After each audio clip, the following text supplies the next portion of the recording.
Okay, welcome everyone. Today we are going to have a Huang to present the Qin Dynasty. Huang, we can start. Okay, thanks everyone for coming for my presentation this afternoon first. And we will do something special today. As you know, the subject is about the first Chinese empire, the Qin Dynasty.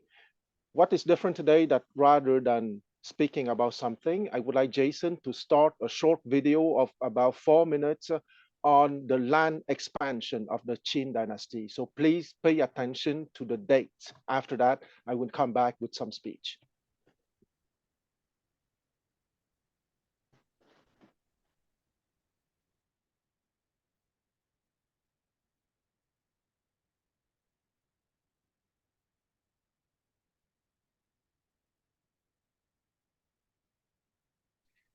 I think you may have to tell it to share audio, Jason. We're not hearing anything. Okay, so let me make it just 1 minute. How it disappear? Just 1 minute.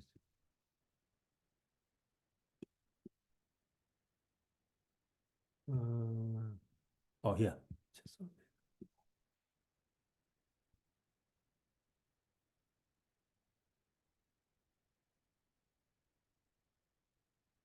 Okay, so we can start. Can you hear it?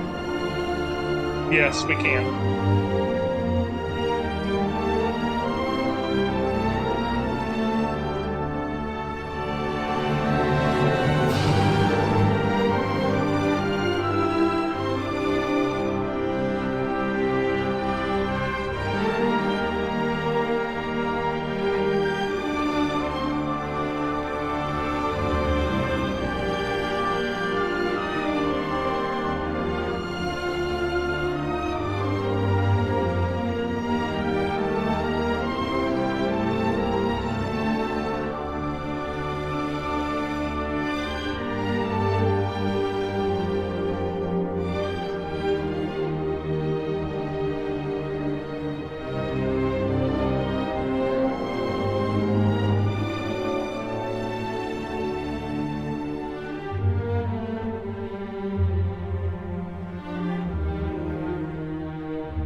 daughter, Aya.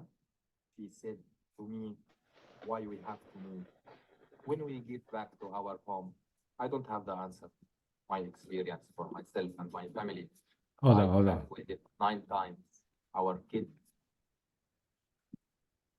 Chinese history has been centered around and between its great rivers, most notably the Yangtze. All right. Okay, yeah, sorry. Yeah. No, no problem. Because I do the computer sound and then I forget to turn off. So That's okay. So I think that everyone saw the 4 minutes video, and I think it's one of the most interesting and most efficient way to show the expansion of the small principality of Qin, which has been created for a favorite of King Xiao of Zhou. And King Xiao of Zhou had a very short reign between A72 BCE to A65 BCE. So you probably noticed that the map started around A60 BCE. It was a time when the ancestor of the first ancestor of the Ying noble house get its first major title. In Chinese, it's called Fu Yong. Fu Yong can be translated as Lord of the Manor. And that Lord of the Manor at the beginning was simply a very small stuff around a manor precisely. But as you said at the beginning, the small principality in dark brown, well, it's about 10,000 square kilometers. It is not negligible, even if compared to the Zhou royal house, it was negligible, of course. And that first ancestor was called Feizi, and precisely King Xiao of the Zhou dynasty granted him the title of Fu Yong, Lord of the Manor. And that title would be kept by them till year 770. And what is special with year 770? Well, the Zhou royal house, or the Western Zhou royal house, was destroyed by a war. And in the map, you saw that at 770, the word Zhou disappeared from the map and was replaced by numerous smaller principalities. Okay, that is the period called Spring and Autumn, from 770 BCE to 453 BCE, and from 353 BCE to 221 BCE, it was the period called the Warring States, with the creation of the first Chinese empire in China in 221 BCE. I will come back later on about the ancestors of the Ying noble house. Ying, Y-I-N-G, is the family name of the aristocrats having created the Qin Dynasty. Qin, in the system of transliteration called Pinyin, P-I-N-Y-I-N, is the name of the dynasty, Qin, and the name of the family having created the dynasty is Ying, pronounced at the second tone, Y-I-N-G. And some of you most probably know that the English name for Zhonghua is China, right? So China is from Qin, and when the Indian to the southwest of China were informed of the creation of the empire, they understood Qin as China, C-I-A-N-A. C-I-N-A is the Sanskrit word having transcripted the Qin dynasty. And from China, the West knew China as China in English, or Xin in French, or the name would resemble to China in all the Western languages. And now, Jason, can you put on the screen the Oath of Alliance?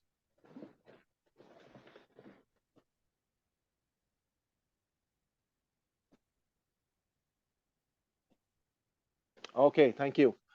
So in 770 BCE, the Zhou dynasty ruling the whole Zhou kingdom has been destroyed. They fled to their eastern capital, and they started what is called the Eastern Zhou Dynasty period, during which they still retain a certain cultural prestige and they play a role of political arbiter. But of course, they were not truly king as during the period between 1046 BCE to 770 BCE. And that Eastern Zhou Dynasty started in 770 BCE to their destruction in 256 BCE by the Qin Principality precisely. What happened in 770 BCE? The Duke of the, well, we call him Duke, but he's not yet Duke. He would be Duke at the when the oath of alliance would be performed. He was still a Fuyong at the time, meaning Lord of the Manor. So the Lord of the Manor, Xiang, will protect King Ping of the Zhou Dynasty, and King Ping of the Zhou Dynasty was only 7 years old at the time. Okay, he was born in 770 BCE. So that China king would be protected by the Lord of the Manor of the Qin Principality from his journey from the western Zhou capital city, having been destroyed at the time, to his eastern capital city. And that eastern capital city has already been built far, far before 770 BCE, in 1036 BCE, so in 1036 BCE, by the famous Duke Zhou, or the famous Duke Dan of the Zhou dynasty.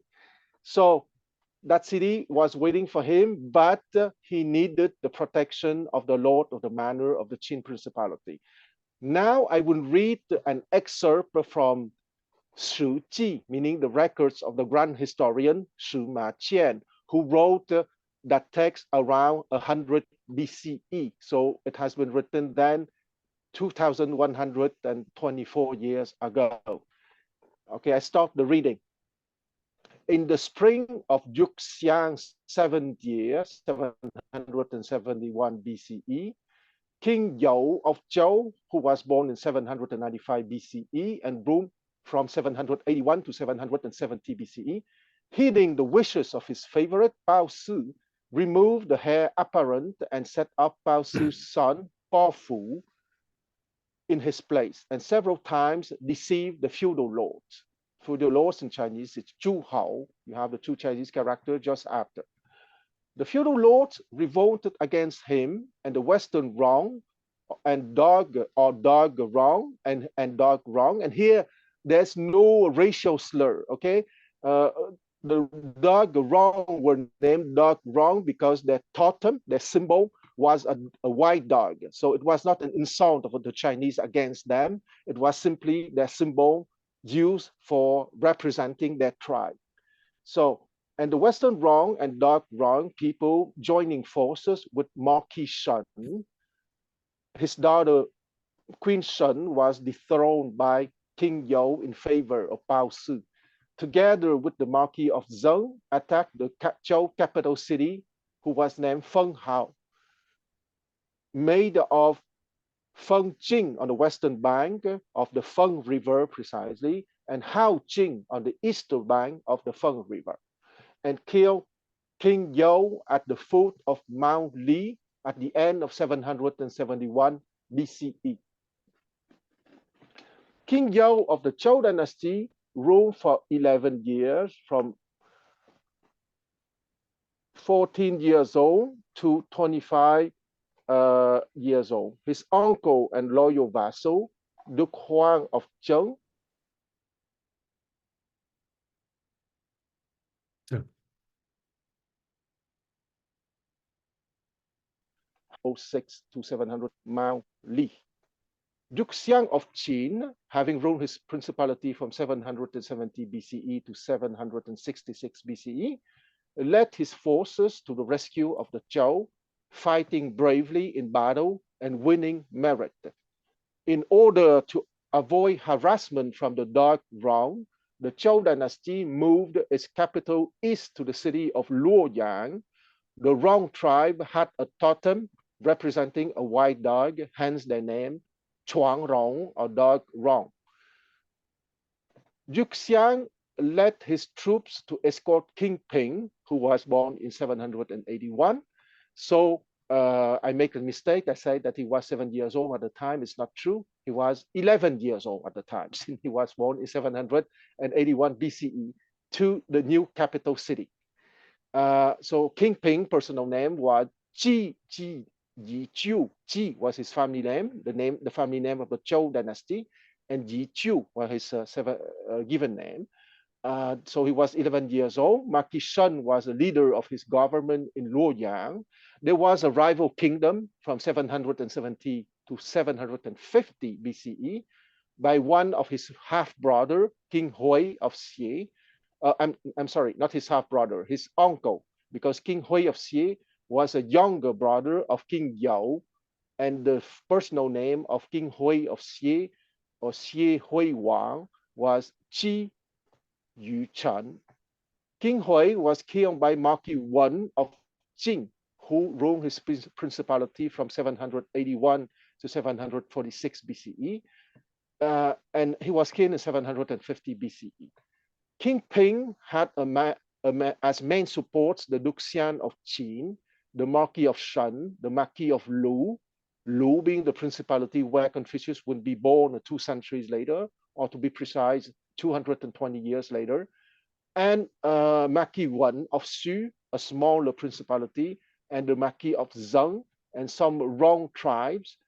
King Xie was assisted by Ji Han, the Duke of Guo, helped by other Rong tribes. The Chinese use the general word Rong tribes for any nomadic tribes living to the west of China. King Ping unveiled Duke Xiang as one of the feudal lords, bestowing on him the lands from Mount Qi on west. Okay, so I said that till the Oath of Alliance, his feudal title was Fu Yong, Lord of the Manor. But after having escorted King Ping to his eastern capital city, he was granted a full status as feudal lord, or Hou, and making him part of one of the major feudal lords of what we call China nowadays, or part of what we call China nowadays. So King Ping, 11 years old at the time, said, "The Rong have behaved in an unprincipled manner, invading and seizing our lands of Qi and Feng, but Qin has succeeded in attacking and driving out the Rong, and therefore he shall possess these lands." Thus, the king swore an oath with Duke Xiang, bestowing a fief and a title upon him. Duke Xiang thus, for the first time, became the possessor of a feudal state and observed the rites appropriate to the exchange of embassies and official visits and banquets. He used a set of 3 sacrificial animals, a red colt with a black mane, a yellow ox, and a ram, to sacrifice to the Lord on high at the Antor of the West. On the 12th year of his rule, in 766 BCE, he attacked the Rong and advanced as far as Mount Qi, where he died. He was succeeded by his son, Duke I. In the first year of his rule, in 765 BCE, can you change the, thank you. So in the first year of his rule in 765 BCE, Duke I, who ruled from 765 to 716, so he had a rule of practically 50 years, resided in the western border palace. In his third year, in 763 BCE, he took a force of 700 armed men and went east to hunt. In his fourth year, 764 BCE, he arrived at the confluence of the Qian and the Wei rivers. He said, "In ancient times, the Zhou Dynasty gave my ancestor Qin Ying this land and to dwell in. and his descendants have at last succeeded in becoming feudal lords. So I would like to go to the other slide, please. So when Duke Wan referred to Qin Ying in 765 BCE, he was referring to an ancestor having lived 2 centuries before, right? And now I would like to make a short explanation about the Qin royal house or Qin noble house. Once again, Qin is the name of the dynasty, and Ying is the name, is their family name. Okay, like Zhou dynasty is Zhou is the name of the dynasty, and Ji is the family name. So Feizi was that ancestor to whom Duke Wan referred to, died in 858 BCE, and once again, I mentioned the fact, so it was an ancestor having lived not 2 centuries before him, but about a century before him. As I mentioned, it was the King Xiao of the Zhou dynasty, Zhou Xiaowang, having ruled between 872 to 866 BCE, who bestowed on Feizi the name and the title Qin Ying, and having granted him also a small domain and the title of Fu Yong, meaning Lord of the Manor. And Qin Ying is also called Feizi, okay, Ying, Feizi. Ying is his family name, and Feizi was his given name. Or to be exact, it was his aristocratic name and not his given name, okay? Because Zi means master, so it was Master Fei. All aristocrats, even the small ones without domain or principality, were all something Zi or Zi something. Okay, if you read the Analects, they are full of people named something Zi or Zi something, and that Zi mean master and indicates that they were born aristocrats. So Qin Ying, aka Ying Feizi, died in 858 BCE after having ruled his Qin domain for about 10 years. So Jason put the Chinese word for Fu Yong, okay? Fu Yong means an attached domain, and at the same time is the title of the person ruling that attached domain, and that I translate as Lord of the Domain or Lord of the Manor. And so Feizi died in 856, 58 BCE, and he was followed by Qin Hao, which is his son, ruling from 857 to 848 BCE. Qin Hao was followed by Gong Po, having ruled between 858 and 845 BCE. And Gong Po was followed by Qin Zhou, having ruled between 844 and 822 BCE. Qin Zhou was not Gong Po's son, but was Gong Po's grandson. And finally, we have Duke Zhuang of Qin.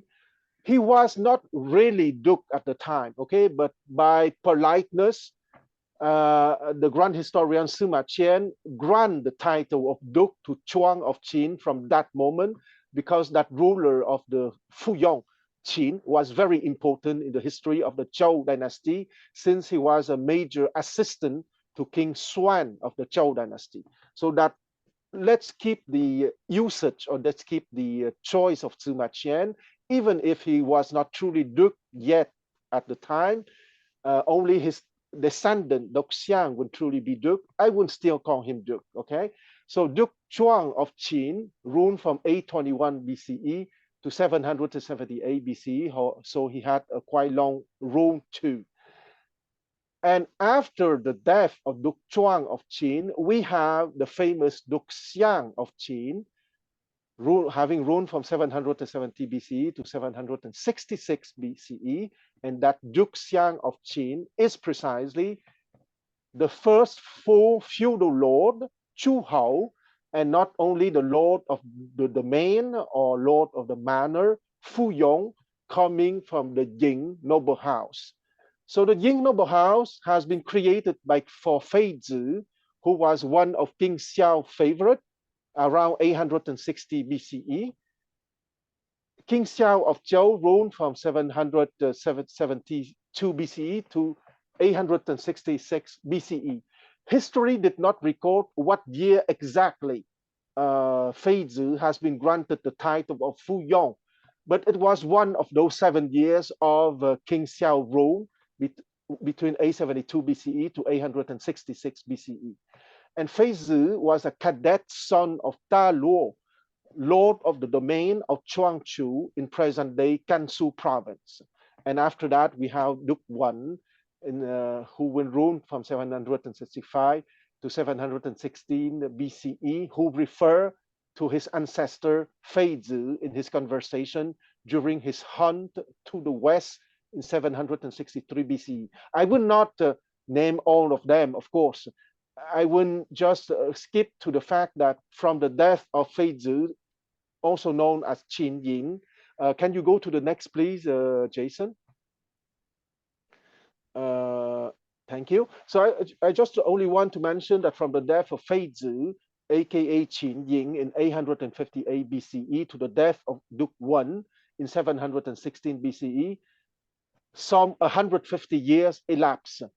From the death of the Duke Wan in 716 BCE to the creation of the first Chinese empire by his descendant Ying Zheng in 221 BCE, you have a time period of 5 centuries.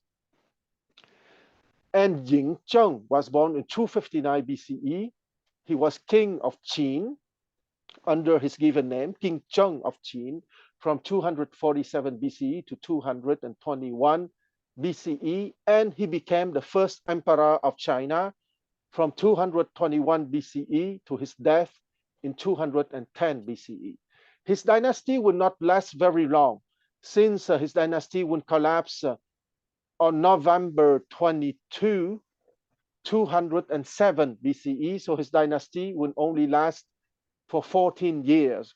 But his dynasty was important because the successor dynasty to the Qin dynasty would be the 400 years long Han dynasty, who will create the framework of present-day China. Okay, because present-day China is still the control successor to the first empire of China, having been created in 221 BCE. Of course, a lot of things happen between 221 BCE and 2024 nowadays. But essentially, China has been created at the year 221 BCE. And once again, it is not a surprise that China, the English name of that country, is coming from the name of the dynasty having created that political entity called the Qin Dynasty. From the control perspective, of course, China has been created by the Xia Dynasty, having begun in 2070 BCE to 1600 BCE. After that, you have the contribution of the Shang Dynasty from 1600 BCE to 1046 BCE. And the third royal dynasty, when embellished, when put the final refinement, culturally speaking, to that endeavor from 1046 BCE to 256 BCE. But the political framework has been truly created by the Qin dynasty in 221 BCE. So I would say that you have a first period of control, development, and refinement having lasted about 2,000 years, from 2070 BCE to 221 BCE, by the three royal house, the Xia dynasty, the Shang dynasty, and the Zhou dynasty. And you have the political framework having been created in 221 BCE, with ups and downs, with modification, with a lot of refinement and subtleties, but it's still basically the same thing from 221 BCE to the far future. Now, I would like to present the thing on a much, before going further, because I have more material to present, but more in a verbal interaction way, I would like to know if you have questions And I will start with your question to develop further.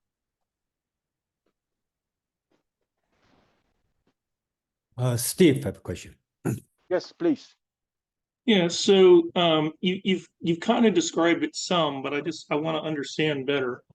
So in the region, which is now China, lots of things have happened over a long period of time. Absolutely. Tracing, the timeline that you showed a couple times there of different dynasties through the period, through history.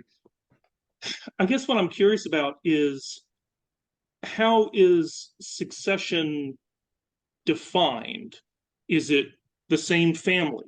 Is it control of a capital? Is it what you were, and I'm not sure I quite understood what you were saying, but a political framework versus what is it that defines one of those principalities in the area that's now China to be the next one in succession? Yes. How is Okay. succession defined?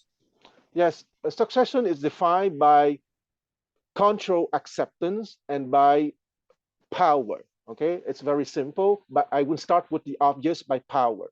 For example, when the Qin Dynasty collapsed in 207 BCE, the man Liu Bang, who will create the next dynasty, imperial dynasty, the Han Dynasty, will manage by his maneuvers, by his political alliance, by his persuasion, by his charismatic virtue, to bring under his rule the land that has been created by the first emperor. The first emperor, the Zhou dynasty, had a land of about 1 million square kilometers. What you saw in the video at the end, when at the greatest extent, is about 3.5 million square kilometers. The Emperor Wu of the Han, having ruled between 141 BCE and 87 BCE, would expand that 3.5 million square kilometers to 5.5 million square kilometers. And the Chinese Empire would mostly stay about 5.5 million square kilometers for most of the time in the Chinese history, except for 2 times. During the rule of the Mongol, when the China expanded tremendously, but it was the rule of the Mongol, it was not really China. And during the Tang Dynasty, between, let's say, around 700 AD to 750 AD, where China would reach a landmass of about 14 to 15 million square kilometers. And under the Qing Dynasty, the last one, between 1644 to 1912, when China will reach to 13 million square kilometers, and present-day China is about 10 million square kilometers. But during most of the time of Chinese history, China was about around 5.5 million square kilometers. It was about the same size as the Roman Empire at its greatest extent, who was also around 5.5 million square kilometers. That being said, so legitimacy is based on a very down-to-earth criterion, power. Legitimacy is also based on the control power, meaning that the dynasty that will succeed on the imperial throne accept the control legacy of the Zhou dynasty as being the civilization. Okay, you might be surprised, but the present-day Communist Party of China, ruling from Beijing, one of their pretensions is to be the protector of Chinese civilization.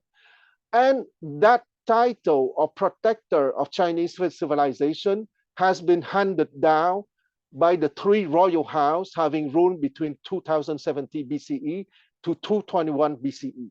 So I gave you a long answer, but in short, legitimacy is defined by power and by acceptance of the control legacy of the Zhou royal house. Okay, let me ask kind of a follow-up question, kind of almost the inverse in a way. So, okay, so there's a long succession of people who had the power, who had the acceptance, the legitimacy.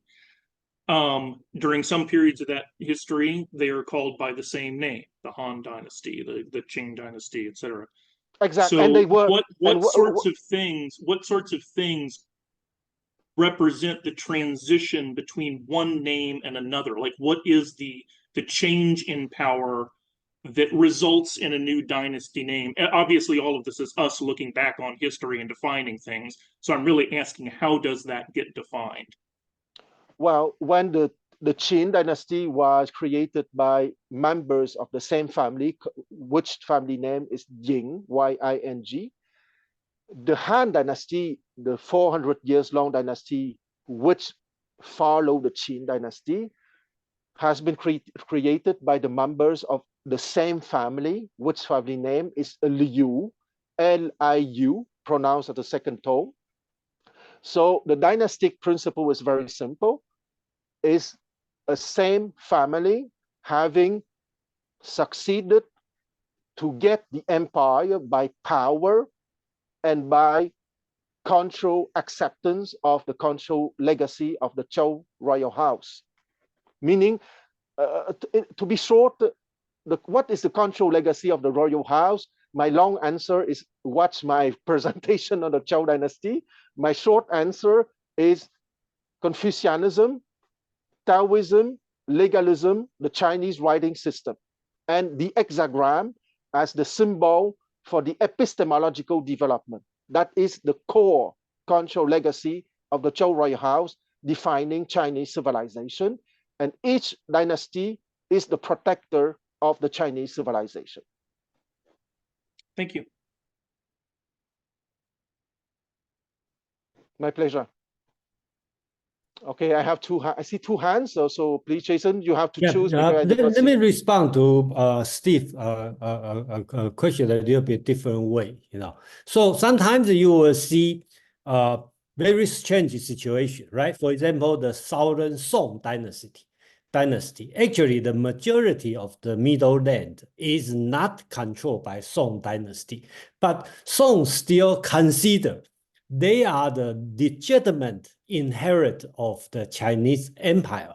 Even they are the tiny, or I should not say tiny, but it's a very small, okay, compared to the other Jin or the Liao, okay, or and so why are they considered legitimate part of the sequence if they are that's the top secret, okay? So but the Chinese secret. So even more ridiculous is when Chiang Kai-shek went to Taiwan, and even the tiny small spot, and then Chiang Kai-shek still consider he is legitimate, okay? So right. You will see another ridiculous situation on this, and of course, who decide who is really legitimate? Of course, the power will say.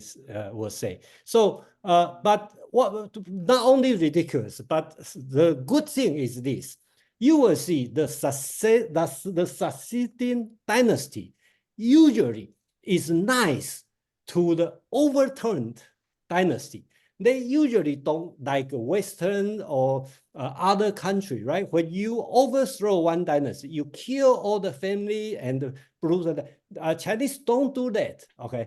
One of the reason is this, because you want to inherit the right of governing. So you try not to be too bad to your previous enemy. So that this tradition happened from the long time before, right? For example, Confucius, he is in dynasty, the descendant. So the Zhou dynasty overturned. They didn't kill all the people. They put them as they still give them the land. So in this way, you don't lose the continuity. I think that's the subtle part on that. That's interesting. I would like to jump in by saying that the Song dynasty was not so tiny, because the Southern Song ruled over a land of about 2.5 to 3 million square kilometers.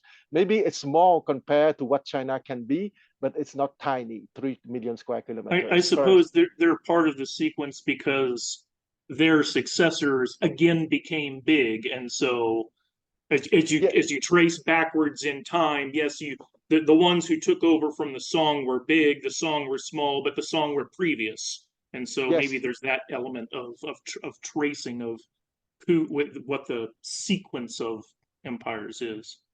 Yes, and you're right for that, but also the fact that the song has a much higher control pretension. Okay, let's not forget that the two criteria for legitimacy is the reality of power, obviously, but also the control pretensions. So the Forgive me. song, I'm sorry, yes, forgive me, but when was the song? Just orient me. okay, okay. The first part was the Shining Song. Okay, they had the big land and the control pretension from 960 AD to 1127 AD.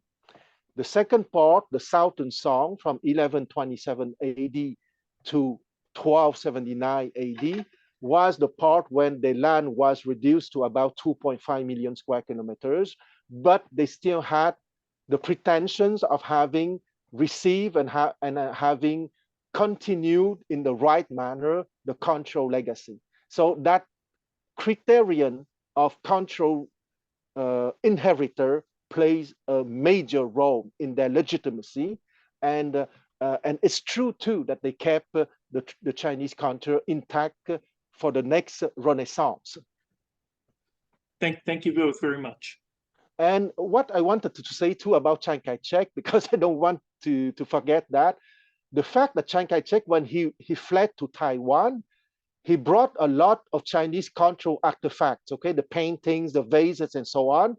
And those stuff in the eyes of the traditional Chinese, I would even say of all Chinese, it's part of his legitimacy, because he had in his hands the cultural artifacts of Chinese civilization. Okay, and let's not forget that the two criteria are the common sense power criterion, but also to what extent you will be capable to justify your title as the protector of Chinese civilization. And that's why the Chinese Communist Party nowadays would want to buy back everything that has been stolen from China in the 19th century, because it's part of their role as the protector of Chinese civilization. I stop here and let's go to the next question.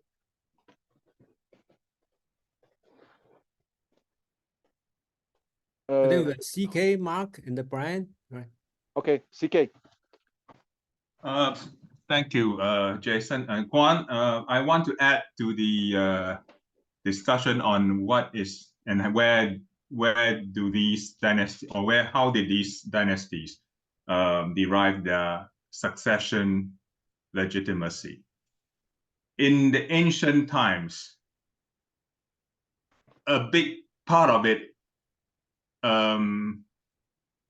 depends on who gets to write the history. So the legitimate successor to a previous dynasty will be the one who will be writing the history of the last dynasty. So, for example, the Yuan dynasty will be writing the history of the Song dynasty, and then the Ming dynasty will be writing the history of the Yuan dynasty, and the Qing dynasty will be writing the history of the Ming dynasty. And that is one way they derive their succession and their political legitimacy and where it came from. After 1912, the succession legitimacy comes from this international law principle called, in Latin, uti possidentis, meaning you inherit the borders of your previous domain, of the previous regime. So in the case of the Republic of China, under uti possidentis, they inherited the territory of the Qing dynasty. And after 1949, the People's Republic of China, under this principle of uti possidentis, inherited the territory of the Republic of China. And that is how the legitimacy is derived from. So I just want to make sure this doesn't get left out. Thank you. Thanks, CK. You brought back a basic principle of common sense. Who is the next, Jason? Brian, please. Brian, please. Mark, you have a hand, still have a hand up? Oh, he's gone, right? So, Okay. Okay, Brian, you go first.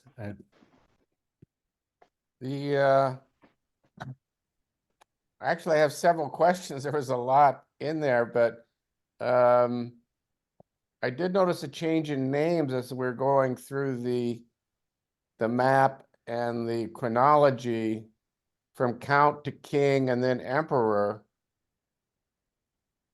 Does this somehow map out on this this comment you made that the Qin established a new political framework? Absolutely, because when they were qualified as count, they were feudal lord under the Zhou royal house. Okay, let's not forget that even if the Zhou royal house in 770 BCE lost their true political power, the political framework of China was still the fact that the Zhou royal house or the Qi royal house, the Zhou dynasty, was the overlord of the land called Zhongguo at the time, and still Zhongguo nowadays. And it was lasted till the end of the Warring State period in 256 BCE, when the Qin principality, who were count at the time in the eyes of the royal court, even if they themselves in their own land would call themselves duke, but the important thing is that they were feudal lords under a higher noble house called the Zhou dynasty, till the destruction of the Zhou dynasty in 256 BCE. In 325 BCE, even if the Zhou king was still there, the feudal lords got bold enough to call themselves kings. So from 325 BCE, even if the Zhou dynasty framework was still there in a sense, all the other principalities would call themselves kingdom, and their leaders would call themselves king. And in 221 BCE, when the first Chinese empire would be created, of course, that the leader of the Ying family or the Qin dynasty would call himself emperor, since they destroyed the Zhou dynasty, and they managed for the first time in China to have a land of around 3.4 million square kilometers. And that's why the King Cheng would say that Wang, which is the Chinese name for king, is no longer good enough for him. He was perfectly aware that he achieved something that has never been achieved before in the 2000 years of China. Since in 221 BCE, China was already 2000 years old. So he was perfectly aware that he achieved something unique. And he asked his counselors, his advisors, to create a title for him. And the title which has been chosen was Huang Di. Okay, Huang means August, okay, meaning sacred, holy. And Di was a name in ancient time. Di, during the Shang dynasty, who have ruled between 1600 BCE and 1046 BCE, Ti was the name that the king would receive when he is dead. So Ti means divine sovereign, okay? Or even emperor god, if you want to choose something grandiose as a translation. So Huang Ti, which is the title of Ying Zheng when he would be emperor in 221 BCE, means August divine sovereign, or August God Emperor. So it would be the title of the Chinese sovereign till the collapse of the Chinese Empire in 1912. So you're perfectly right. The change of name reflected the change in the political framework. So we have Mark, then Steve. So Yeah, thanks. Can you hear me okay? Yes. Yeah, okay. So I just want to lay out kind of my impression of this question about political legitimacy and have Quan or Jason correct me as they see fit. So my impression is that the basic principle of political power up until 1911 was monarchy. similar to in most of the rest of the world, where the highest form of legitimacy, or at least one of the most important aspects, is the hereditary transfer of power from father to son. And there's some exceptions to this. In terms of, I think China had a female emperor at one point. So ancient Egypt also had a female pharaoh at one point. And that was not particularly common around the world, like Rome never had such a thing.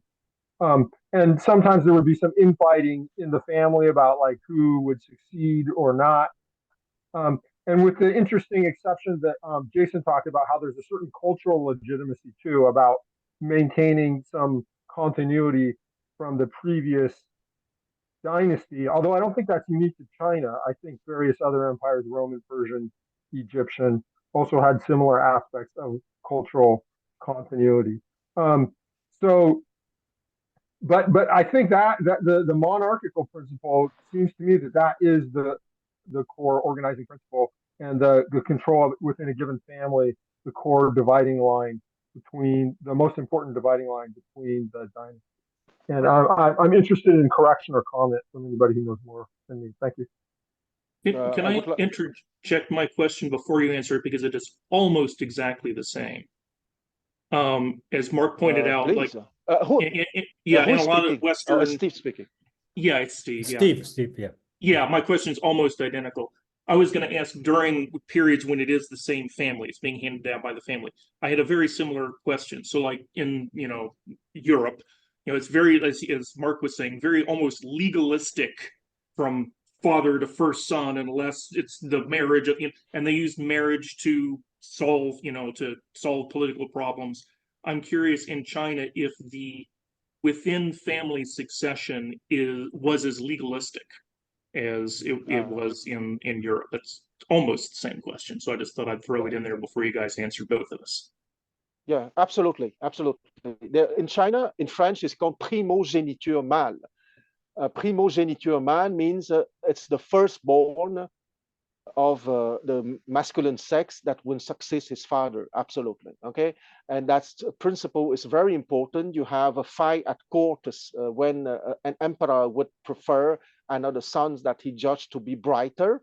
But the fact that the first son is very important. The principle of the first son is very important. And it's a legalistic framework, of course, in the Chinese sense, okay, of the legalist, meaning principle and practices of statecraft and administration, fajia, but it's also legalistic in the term of there's a clear definition for succession within the Chinese empire in terms of seniority, and not compared to the nomadic empire, for example. For the nomadic empire of the Mongols of the Turks, the fact that you're the firstborn is not so important, because if your younger brother is more capable than you, is more popular than you, is more of a greater warrior than you, he might supersede you even if he was not the firstborn. With Sarah, please. Sorry to find this there. I just had a few questions. They're probably similar to the questions that covered and those. Sarah, I'm sorry to interrupt you. It's very difficult for me to understand what you say.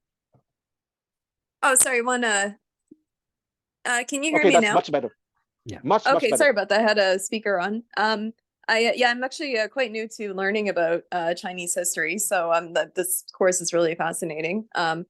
I have more knowledge in Western history, so I was kind of drawing some parallels, and I don't know if these are exactly accurate, but that's my first question.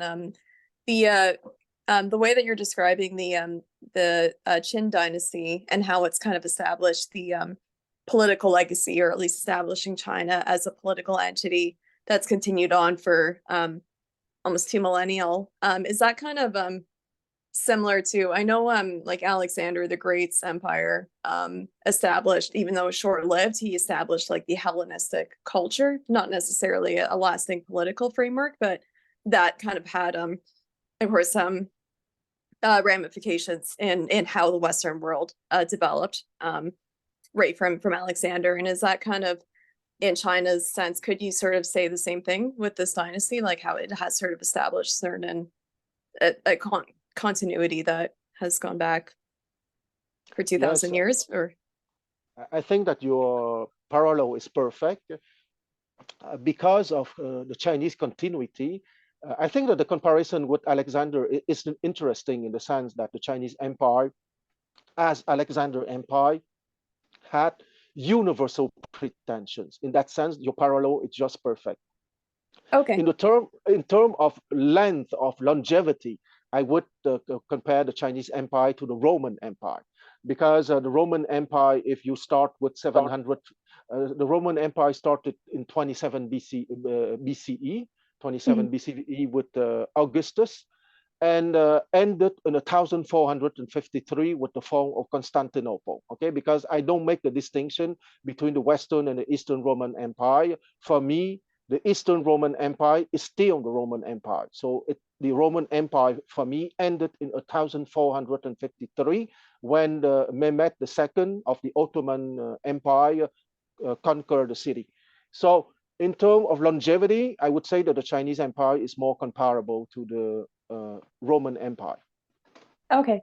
And then each so I had the timeline in front of me, and obviously, you know, we'll continue going through the history component of as the weeks go on. But with the successive dynasties, was there some maintenance? Because I'm just thinking in Western history, we kind of had the even Roman history. You know, I guess you could kind of segment how the Roman Empire in itself. You know, it was different from 1000 AD to, or sorry, like, you know, it sort of changed. And of course, you had the Byzantine Empire and such. And in China, is each for example, is the Ming Dynasty, is the scope, is the government style quite different from the Han, or is there actually, as a political entity, China has maintained some sort of consistency? Okay. Of course, during those 22 centuries, a lot of things changed in China in terms of population, of technology, of culture, and stuff like that, of course. But on the political dimension, during the 22nd century, the principles of empire survive, and not only survive, but thrive. Meaning that the idea of empire has been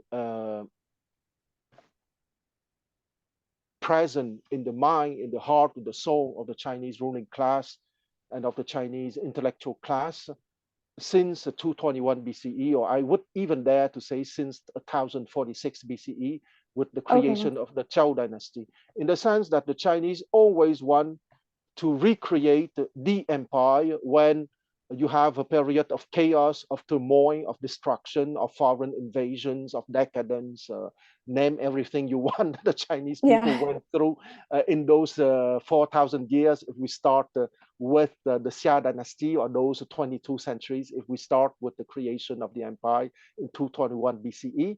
But because of Confucianism, because of Taoism, because of legalism, those three schools of thinking and of how to envision order, peace, and harmony will always push the Chinese elite to recreate the empire, because in the mind, in the heart, in the soul of the Chinese elite, it is the framework that would guarantee the most security, safety, and possibility for thriving and for development for China and the Chinese people. In that sense, it has been something constant. Okay, no, that's really interesting. No, thanks. Yes, a little bit, if I may interrupt you, a little bit like for the Westerners, the USA would see themselves as the successor to the Roman Empire, okay? In the sense that what is constant is the glory, the grandeur, the greatness, the safety, the power. Of course, the USA is not the Roman Empire. A lot of things change from the Roman Empire to now. But it's the imperial ideology and the fact that the American of the ruling class will see the idea of empire as that would guarantee peace, safety, development, and cultural refinement for the American people. That feels pretty tenuous to me, but okay. Yeah. No, but that's an interesting because I'm just trying to contrast that to then when we have I'm just trying to remember in 20th century history in Europe where nationalism and just sort of that where nations kind of want to split apart and they want to be more defined by linguistic or certain cultural identities there and I guess yeah, so there's sort of fragmentation on that end, but then as you're sort of putting it, sometimes there is that, especially if you're if the scope is so large or you're trying to manage such a large territory, there is, I guess, having that sort of idealized, establishment of an empire. What is an empire? And that, yeah, that's interesting. I'm happy that you said the word idealize. Okay, it's an idealized vision. Is imperial ideology. Okay. And as you know, ideology will always clash with reality. And it's the dance between ideology and reality that will give birth to something practical. So let's go to Fei Wu. Fei Wu has hands up. Yes, Fei Wu. Thank you, Jason. And Quan, I didn't quite understand when you were comparing which dynasty to Roman Empire in terms of its duration. Well, the Chinese Empire having been created in 221 BCE and having collapsed in 1912 is comparable to the Roman Empire having been created in 27 BCE and having been conquered by the Ottoman Turks in 1453 in terms of longevity.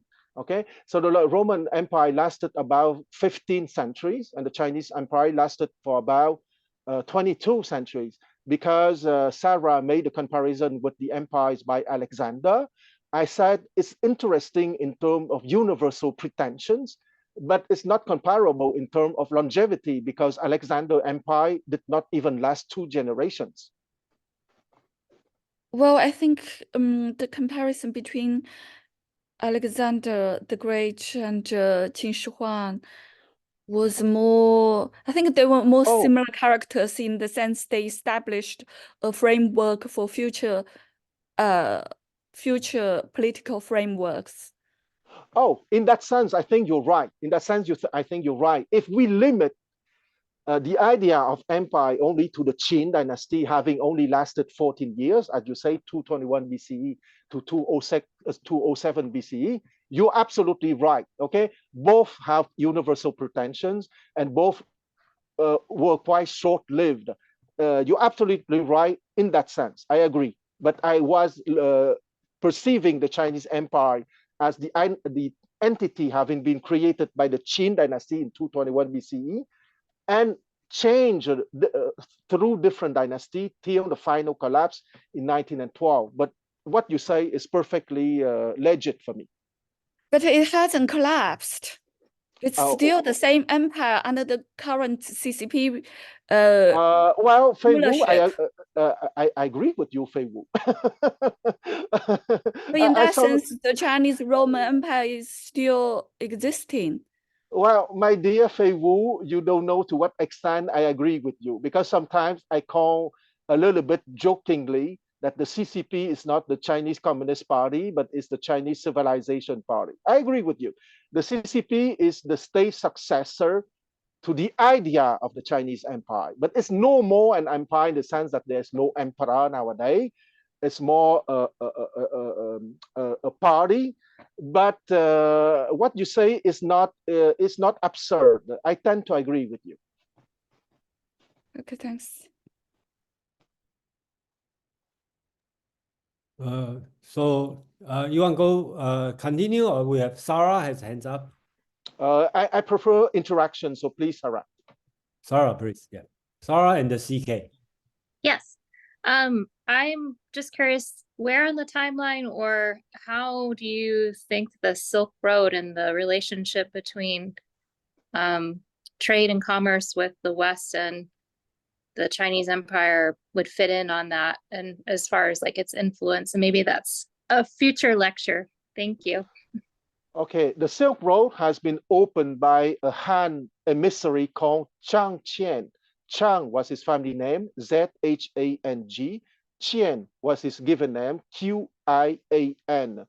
So he traveled to Central Asia in year 129 BCE, I think. Okay, so the official Silk Road has been opened 22 centuries ago, starting in 129 BCE.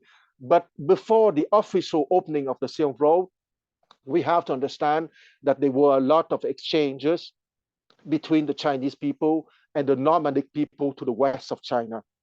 But officially, under the protection of the Han Empire, it has been opened in 129 BCE, and it was still operational till the end of the Qin Dynasty in 1912, okay? But the glorious period of the Silk Road was truly between 129 BCE, let's say to year 1400, okay? Because from year 1400, the maritime exchanges began to be more important than the overland commercial exchanges. So if we take between 129 BCE to 1400 AD, the glorious period of the Silk Road, the overland Silk Road, lasted 1,400 years.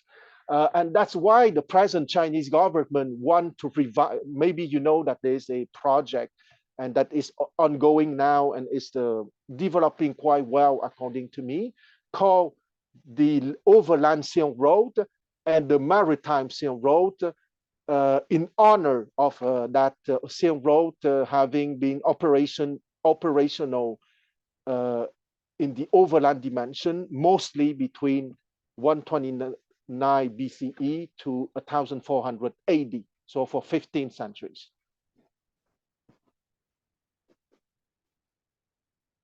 Thank you. My pleasure. So shall we continue? Okay, if there's no other question, I would like to continue. CK have a hands up. Okay, please, CK. Hello, Quan. I think the comparison between the China and the Roman Empire is very misleading, or even with the Alexander the Great is extremely misleading. I'll tell you why it is misleading. For me, at least, this is what I think. The Roman Empire collapsed in the 5th century. That's the Western Roman Empire. And the Eastern Roman Empire, otherwise called the Byzantine Empire, collapsed in 1453 after the fall of Constantinople, now renamed Istanbul. Yes. No other European states today, or even the United States, can claim that they are the Roman Empire or the Greek Empire. It is simply laughable. It collapsed. That's it. But the Chinese state today can claim long descent from the Qin Empire.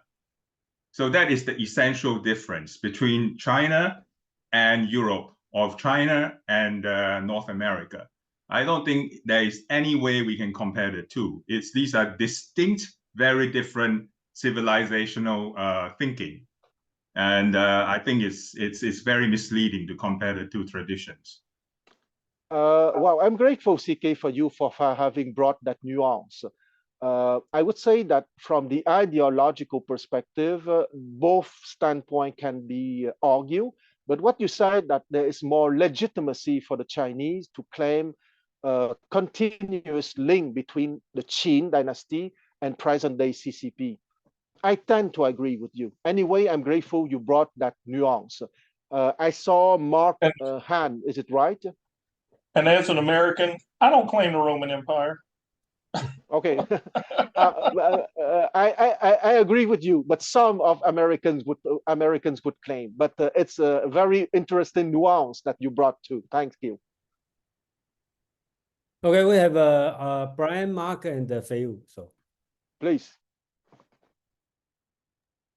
Yeah, thanks. I want to agree with CK's comment and point out that I think there is an ideological aspect to this idea of historical continuity in the United States as well. But the historical argument for it is much, much weaker than that in China. We have this concept of Western civilization, which is or the West, which is referred to a lot in modern political contexts. which kind of unites North America with Western Europe and Australia, New Zealand, maybe Japan. It's a little fuzzy exactly what it means. And of course, in our nation's capital, or in the U.S. capital, most of the architecture is modeled after Roman and Greek, and of course, Egyptian in one case, architecture, harkening back to that time. And there's this whole idea of Western civilization, etc. But one of the things that's really important about that mythology is that in its inaccuracies, not just as not as historically continuous as China, but there's also a cutoff point, which is the Greeks. Whereas the modern ideological construct of Western civilization begins with the Greeks. But the most important aspect of Western civilization, or one of the most important aspects of Western civilization, Christianity, doesn't come from the Greeks. It doesn't come from Europe. And the core idea comes from the Persian Empire, which is the struggle between good and evil and Zoroastrianism. And much of the historical continuity of the culture that developed out of Europe and colonized the world doesn't begin in Greece. It begins in Persia and Egypt, in my opinion.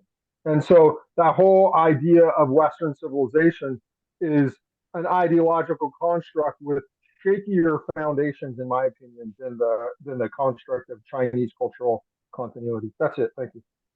Thank you, Mark. Very interesting remark. Please, the next question.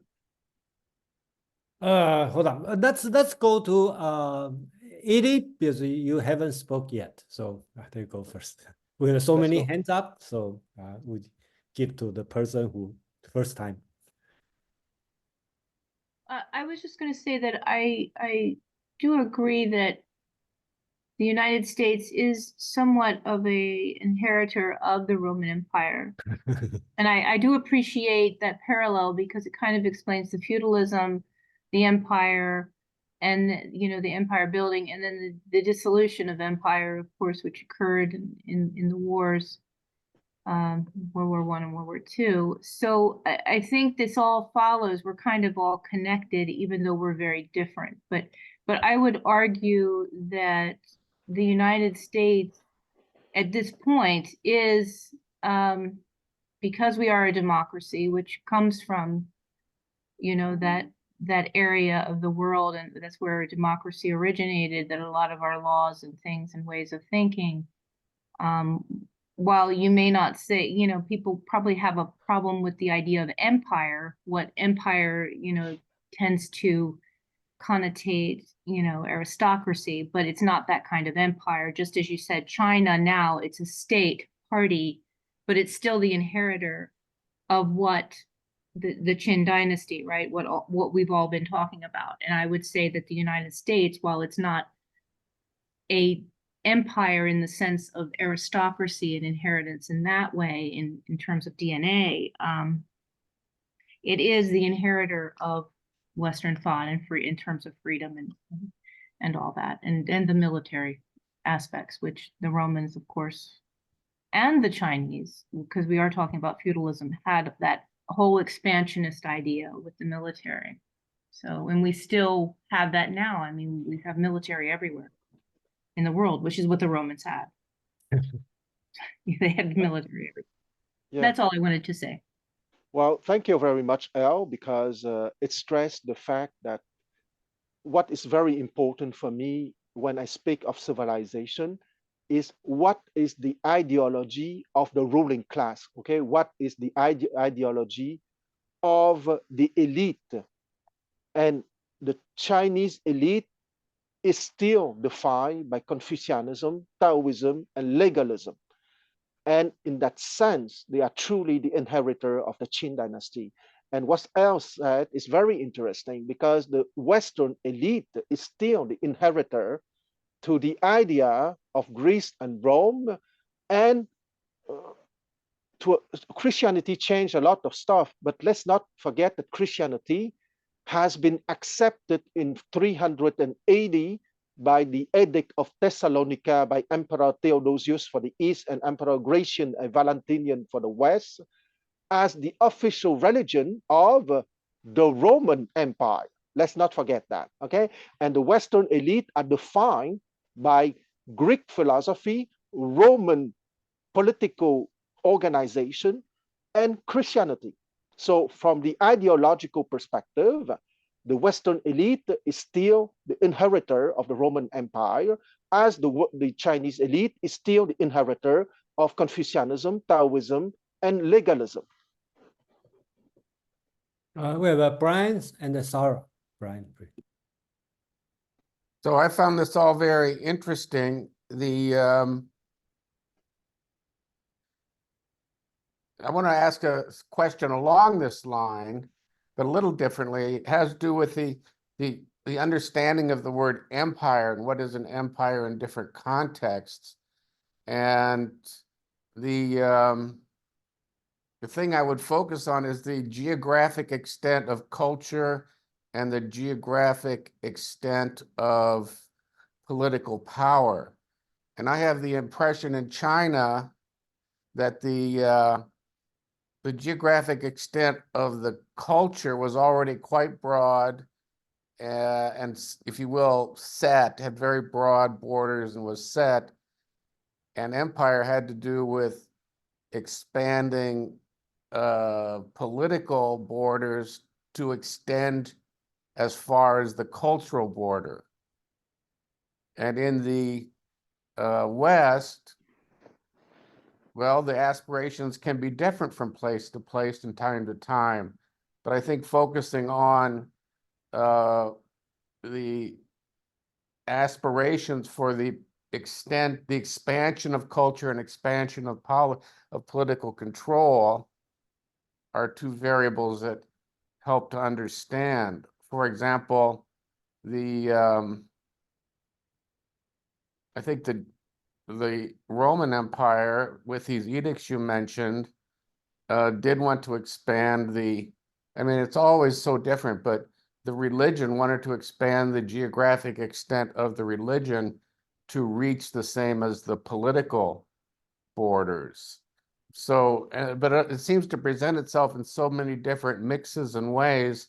I'll point, for example, more modern, the Spanish, French, and English territorial colonial empires, where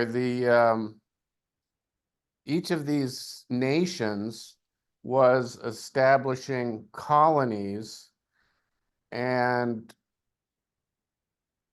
to different extents did not seek to impose their culture. To some extent they did, and to some extent they didn't. They were looking to expand their political borders, their political control, while accepting or respecting the local cultures. So I think it's just a big difference, but I want to come back to my the focus on China and my impression that for China, there was a very broad expanse of the culture, and the imperial aspiration was always to extend the political power to the same extent as the culture. Yes, Brian, I think that you identify a major characteristic of the Chinese Empire. It might sound a little bit strange for foreigners, but the Chinese Empire is mostly a control empire, in the sense that in the process of expansion of the Chinese land from 221 BCE to nowadays, the Chinese always ask to the people that they assimilate or that they would roam over to learn Chinese, to write Chinese, to speak Chinese, and to accept the legacy of Confucianism. They can keep their religion. For example, in Xinjiang, who is a majority Muslim province, the Muslim can keep on practicing their Islam. But what is important for the Chinese government, that those Muslim people living in Xinjiang have to speak Chinese, to write Chinese, and to be aware of what is happening within China, okay, if they want to participate to the national life. It has never been about religion, contrary to the West. In China, there were no major religious wars, because let's not forget that the Chinese emperor was the son of heaven. And the son of heaven you might be surprised. It is exactly the equivalent of Jesus Christ. Okay, for the Westerner, you have Jesus Christ that have been sent once and for all. In China, each emperor is a son of heaven. So he wouldn't tolerate all the other religions that wouldn't be accepted.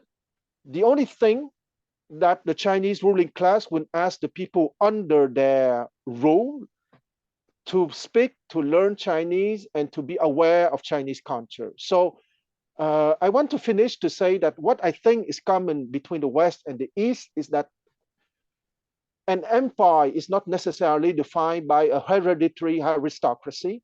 It's not necessarily defined by an emperor or a king.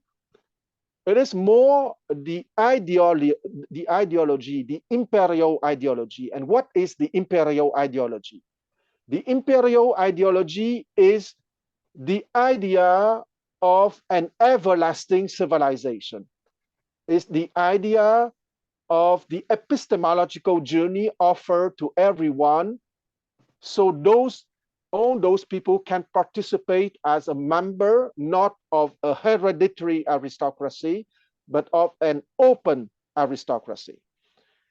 And also the idea of glory, of honor, of greatness, and of freedom, because of the power that would guarantee that no one would step on your feet.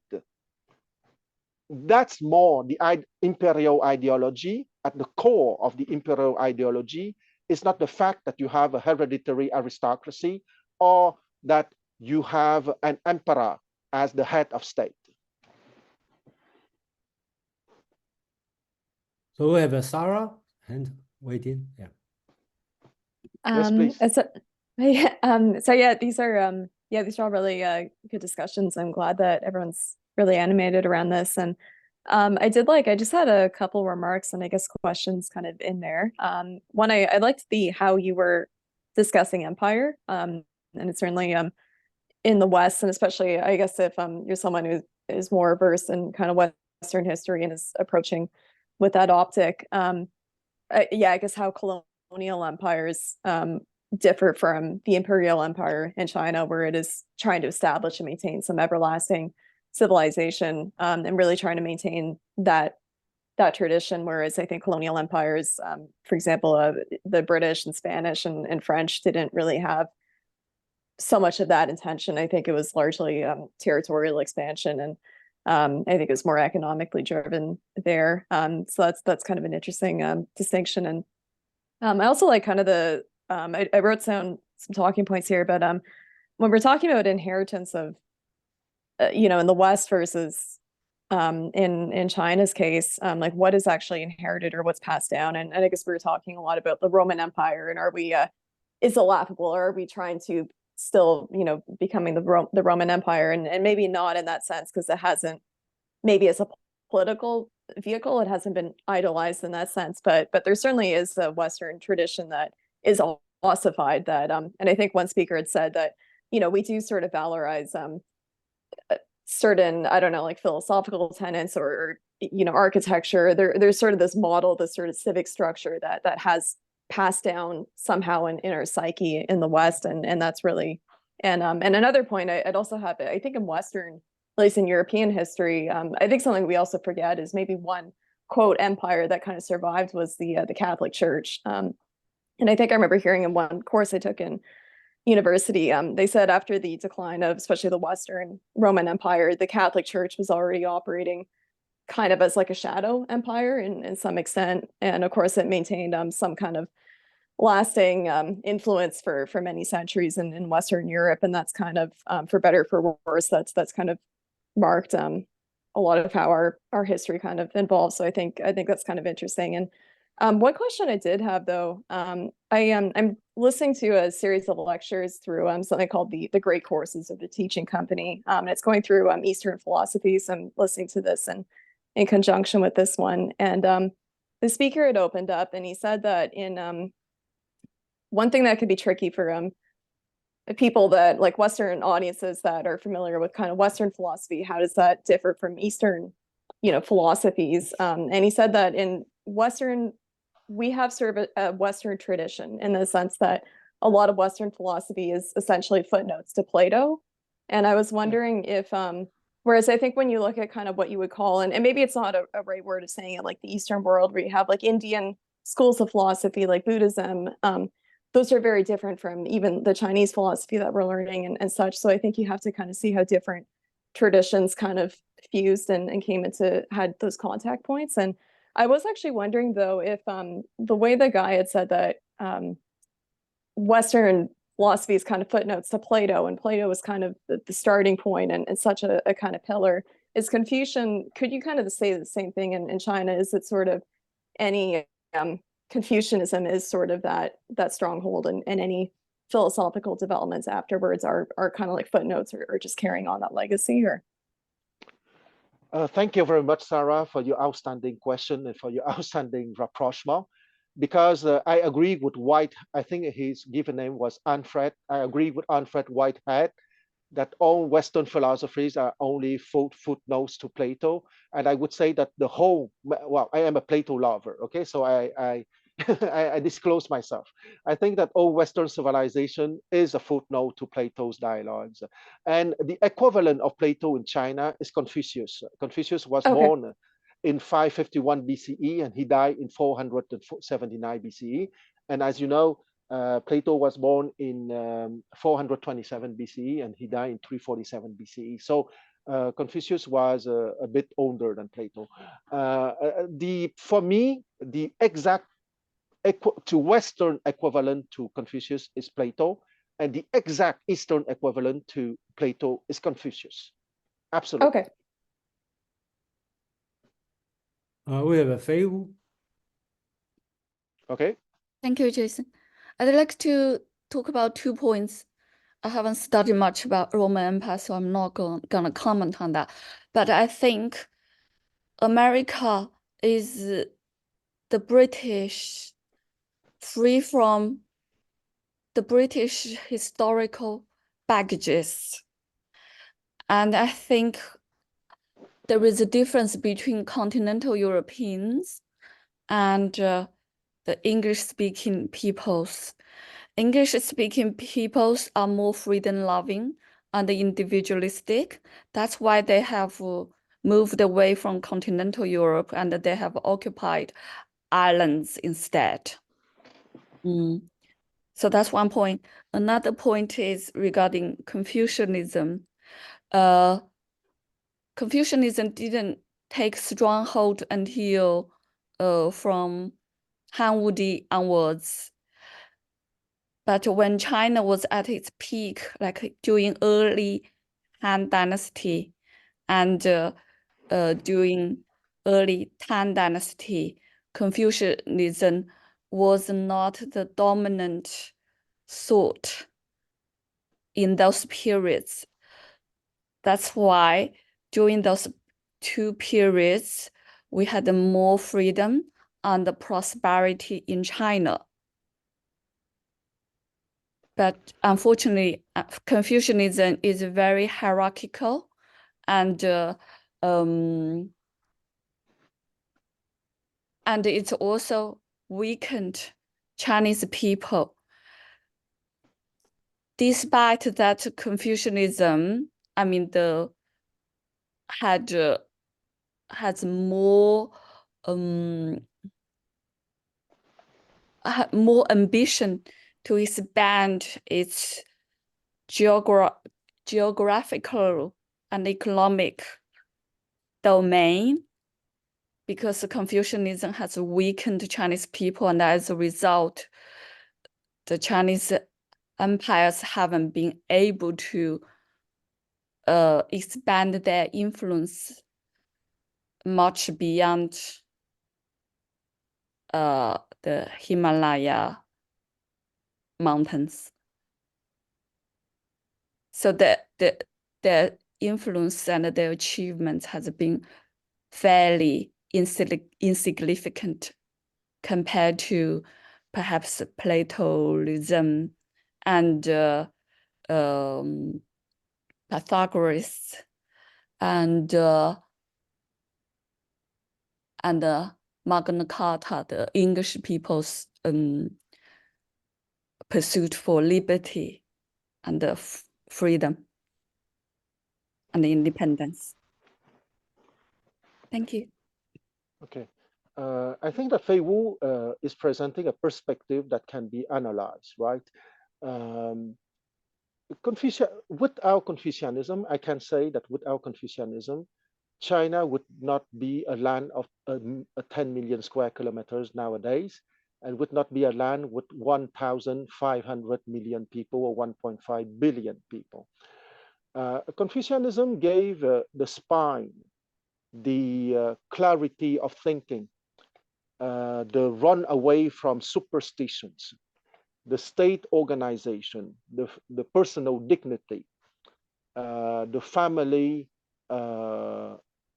structure, but in the right sense of the word, with constraints, of course, but also with liberty. I know that what Fei Wu said that would open the door for a very long debate that could last days and days. I just want to say that, except what I just said in the last 30 seconds, that without Confucianism, China would not be a land of of 10 million square kilometers and not a land of 1.5 billion people. But without Confucianism, the Chinese would not be the kind of person capable to think that they mostly are. And I'm maybe biased here, of course. I would refer everyone to my presentation on the Zhou Dynasty, when I explained the epistemological development as synthesized by the hexagram, and as synthesized by the character Wang, meaning king, and not king of, not the ruler of a kingdom, but king being the master of yourself. All these is the legacy, the direct intellectual, emotional, and spiritual legacy of Confucianism. And I would like to end with a clumsy remark. A doctrine or state ideology that help people getting a land of 10 million square kilometers is not a weak state ideology. There are not a lot of countries having a size of 10 million square kilometers on Earth, and there are not a lot of land on Earth having 1.5 billion people. I stop here, and I'm aware that this debate is not closed, of course. Hey, you have something to say? Otherwise, we. Yes, I don't understand how you take pride in just by the size of a state and the population of a state. If people live as slaves, the majority of people. That is your opinion. That is your opinion. Yeah, I we are all suggest you expressing to, opinions here. This is what we are yes, doing, right? and Yeah, I yeah. suggest We you all to have This is what we are doing. We are explore. all expressing our opinions. And I suggest you to explore the much more detailed exploration given Okay, by the I'm word. going to finish. Sorry, can you let me finish, please? I'm Yes, going to please. continue my expression. We all know if we have children, we want them to be better than us. But Confucianism says you cannot deviate from your parents. Even after 3 years, they are dead. What kind of parents want their children to be weaker than themselves, to not exceed themselves? And Confucianism is all about control, subdue, power over. There is no love in it, no dignity, no freedom. It's enslaving philosophy.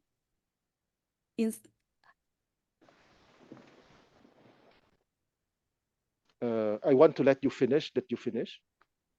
Hey, you lost your voice. Do you want to respond? I want to respond, but I want to be sure that you have finished. Yeah, we want to make. Okay, you respond. Okay. I think that I don't know you personally, so I don't think, but I would suggest my opinion as a general answer. I think that you have been exposed to an inferior kind of Confucianism.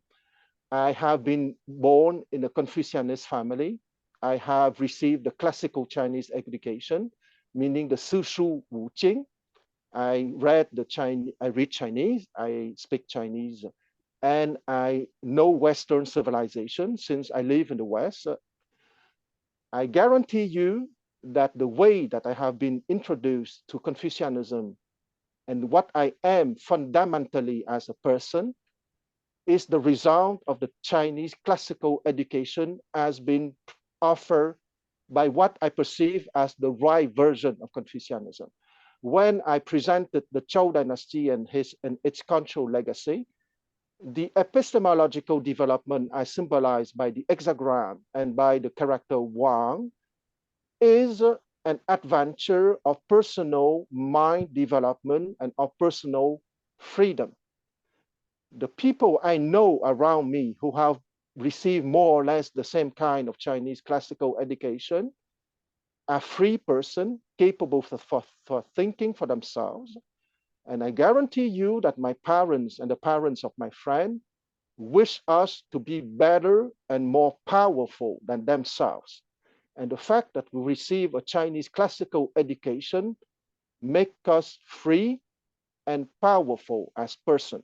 So maybe we did not have the same experience of Confucianism. I'm sure that you are an honest person, that you are telling your true story, but I am afraid that you have not been exposed to the right kind of Confucianism. All right, I think we Good need for to. you, Quan. Yeah, Sorry. That's let me say something here, and I think we need to stop here. And then, well, totally recognize the people like Confucianism and the people dislike Confucianism, and I'm one of the dislike side. And I think not that much, but what I dislike, but in a different way. Okay, so no two person have the same idea. Okay, so we recognize people like Confucius. We recognize people dislike Confucius, or you want to say hate Confucianism. That's all legitimate. And if you don't like Confucianism, suggestion. April 6th, we talk about Lu Xun. He is anti-Confucianism. And let's hear about how our modern reader, Teresa, talking about. If you think about Confucianism is too weak, then let's compare Confucianism with Christian. You can say Christian is too weak or too strong. Then go to my Wednesday, okay, 3 o'clock or 6 o'clock East Coast. We are reading Nietzsche, okay, from the very first book, the birth of the tragedy, all the way through. Our project probably will last, well, rest of my life probably. And we're going to read every single word slowly and understand Nietzsche, just like reading Confucius. Okay, so we go through this one, and then I encourage people to express our opinion, and Quang probably know a lot of difference than Quang understanding about Chinese culture.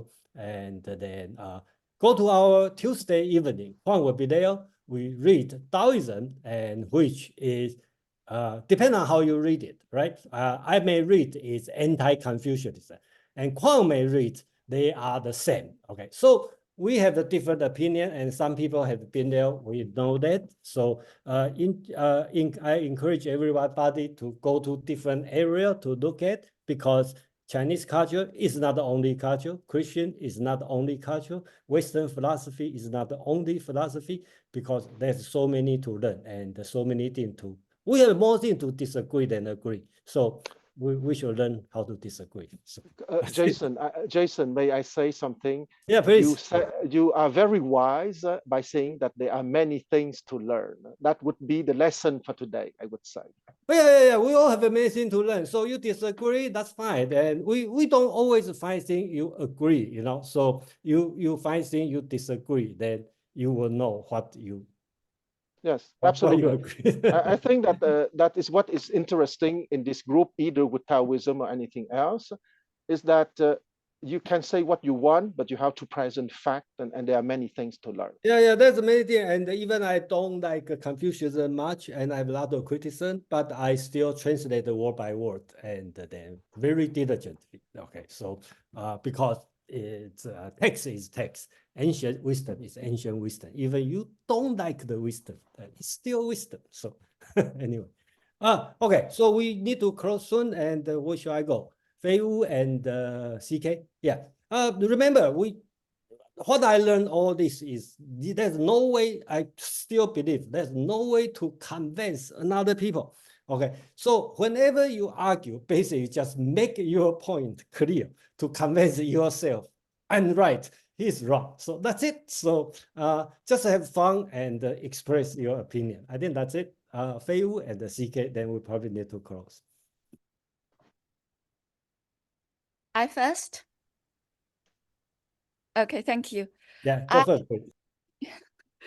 I have difficulty formulating my language, but I think it's quite sad, despite the world's #1 population, despite a concentrated power for 2,000 years under Confucianism, and despite having the biggest manpower, China still hasn't been able to expand its sphere of influence much further beyond its border.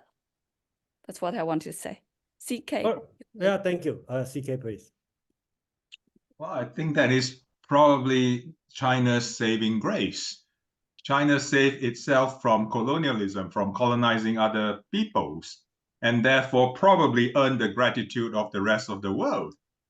So that is not too bad. If it is down to Confucianism, thank Confucianism for it. I want to say that a lot of the issues that were raised about Confucianism being a form of impediment or restriction were once considered by me, myself, seriously, before I realized that a lot of those impediments had historical, contextual background to them. So as history progresses or evolved, Confucianism itself is in the process and is in the ongoing process of being reformed. So what Confucius said in 6th century BC is not the eternal truth all the time. It has to be reformulated to fit into our current context. It's not to be used like in situ, because nothing can be, you can't use, say, what Jesus Christ said 2,000 years ago for your lives unless you are just a fundamentalist. So you have to have some common sense. You just cannot adopt things just right directly from the book and then think that this is what it is. Anybody with any common sense, and that applies to rulers and applies to leaders and also applies to followers. You have to contextualize it. You have to make sure that that it makes sense. It is valid to your life experience. Otherwise, what Confucius said thousands of years ago may not be applicable without you making some revisions to it. And that's all I want to say. So I think it's not that fair to blame everything, all of China's ills, all of China's defeats on Confucianism. I don't think that's a fair situation. Okay, I think we need to, well, okay. So I still think we need to read the original text. That's why I have every Tuesday, okay, every Tuesday for almost 3 years, we read in ancient text, word by word, and I do the word-to-word translation and read it, and then try to understand by yourself. And again, I don't believe a good text will make you a good person or bad text will make you a bad person, because I always like the example, Chiang Kai-shek, he's a dedicated Christian and he's a Confucianist, and doesn't make him better. So do good thing, that's fine. So Jason, can you host some of the readings in the morning hours of your time so I can attend? You contact me. I'm interested to read it. You please contact me. I know you probably in UK, and then I have a lot of reading program. And then, so anyway, forget about every discussion. That's what I say. Philosophy is for fun, and then you just entertain for 2 hours, and then enjoy your weekend. And if you have any suggestion, idea, let me know. And if you are willing to join us and then do something for me, that'll be, well, not necessarily for me, for everybody. And then you are welcome, and just contact me. Yeah. Anyway, thank you, everyone. See you. Thank you. Bye-bye. All right. Thank you. Enjoyed it. Thank you.